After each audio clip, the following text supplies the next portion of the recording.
Yes, so I did get dressed up for you this evening. It's giving horse girl on the bottom and real stepmoms of Naperville on top, which is also my Pornhub search history. Dress for the job you want, am I right? Yeah. So St. Patrick's Day was fun for me. I worked a double. I'm a bartender. You can thank me for my service. Yes. And but like making an Irish person work a double on St. Patrick's Day is like asking a white guy to go find shit on Columbus Day. Let us rest and celebrate, okay? If my culture is going to be bastardized, though, I might as well make a bunch of money off of it. Am I right? Yeah. That's why for Cinco de Mayo, I buy my fake mustache on sombrero from real Mexicans. Yes. I am kind of like a no sabo Irish kid. Where are my Latinos at? They know what that means? We know what no sabo means? Yes. For the uninitiated, that's usually you're a first generation American of your culture and you're not really familiar with the heritage where you came from. So I was downtown the other day. I met this old Irish lady, and she was like, "Oh, Flynn, what parish?" And I was like, "I don't own a bird. What are you talking about?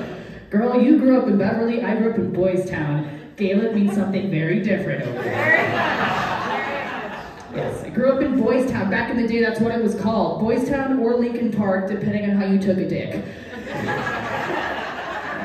Yeah, the neighborhood has changed though. There was this really cool nightclub called Spin on Belmont and Halsted. I'm dating myself with that one.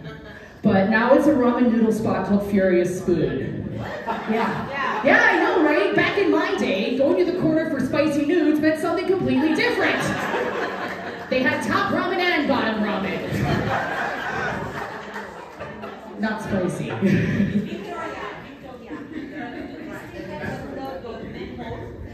No, the manhole is also gone. It's now a bar, salon, go yoga, juice bar. It was, it's just run by bottoms now, okay? It's finance bros and bottoms. That's it. They keep getting mistaken for tops. They're very disappointed over there. Because for me, like, watching your neighborhood change is really hard, and especially when you look like the poster girl for gentrification. Yeah, but I can tell you if your neighborhood is next. There's 4 signs that appear. The first one is people running without being chased. That's how we do reconnaissance, okay? The next one is when the liquor store's glass is no longer bulletproof. Third is when we take the city bus lane and it gets turned into the city bike lane. Fuck that! That's how we block off the perimeter. Yeah, and lastly is when the panaderia becomes the Panera bread. I know, I might be too close to home, but there are some, positive gentrification. Since I've been on stage, your credit scores have gone up by 20 points. You're welcome. I grew up here in Chicago, but I just moved back here from New York City. I was there for 10 years. We've heard of New York. If you can make it there, you can make it anywhere. And I didn't make it. Yeah, it's okay though, but look, because now I have some conflicting personality traits, okay?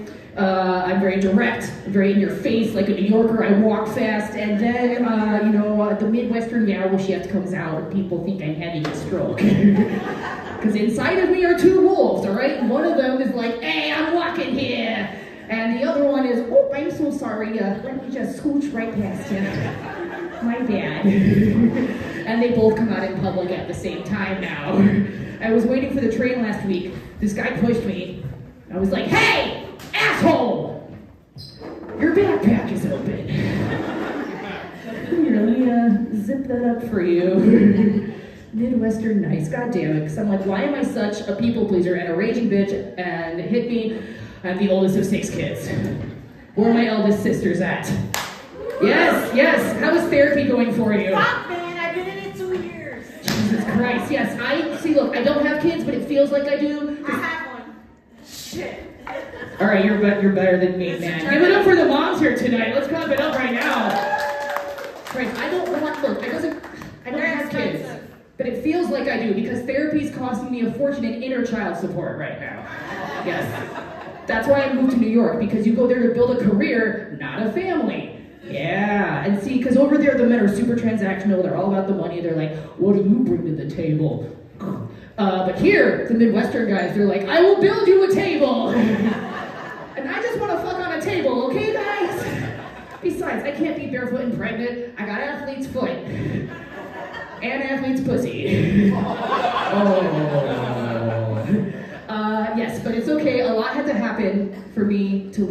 York City a lot. It all happened at once, okay? I got laid off from my job in tech. I lost the apartment. The rent doubled. And my ex-boyfriend went off with my best friend. Fucking asshole. We can boo. Boo! But this is okay, guys, because this is the beginning of every romantic comedy. Bitter East Coast business lady gets kicked out of the East Coast and has to move back to the Midwest. This means a farmer's gonna show me the meaning of Christmas. Yes! But because I look like a straight-to-DVD Reese Witherspoon, it's not a real farmer. It's a Logan Square hipster in flannel.